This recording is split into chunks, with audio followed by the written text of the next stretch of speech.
I think it's a really common thing with trauma survivors to gaslight, dismiss, rank, compare, somehow minimize what we went through. And maybe that's partially because it's just a lot to bear, but I think there's some other reasons too. But I first just wanted to say, I wanted to just call out the truth that I haven't been posting as much content or recording videos on social media. And the reason why that happens to me sometimes and why I've given myself a lot more grace around it is because I know that when that's happening, it's because I'm going through my own transformation. I'm going through some type of shifts inside of me. And because of what I do, and because I do lead women in their own personal growth journeys, that's a necessary part of me being a good coach, a good leader, is that I'm doing my own work and that I'm, kind of like up-leveling in my own consciousness as well. So I hope that you can understand why this happens at times. And I know whenever I come back, I'm always a bit of a different person. And I usually experience something that's helpful for others. And I wanted to share a little bit about that for today.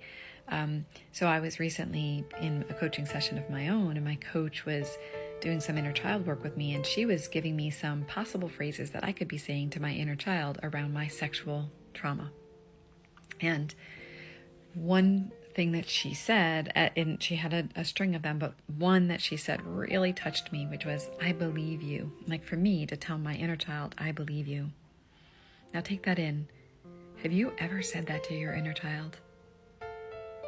Because I haven't. And my inner child melted. I melted. I cried because it felt so good to have me tell me, I believe you. Because I have basically spent my whole life in some ways questioning, minimizing, comparing, ranking.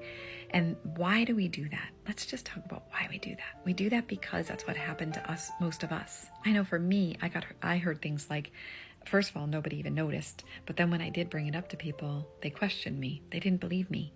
They wanted to know if I was exaggerating, if I was, blowing it out of proportion. They compared it. Well, it's not as bad as this. At least this didn't happen. And so what happens is we internalize those messages. I would invite you to question, what things are you saying that are not very loving and supportive to your wounded inner child, to you as a young one?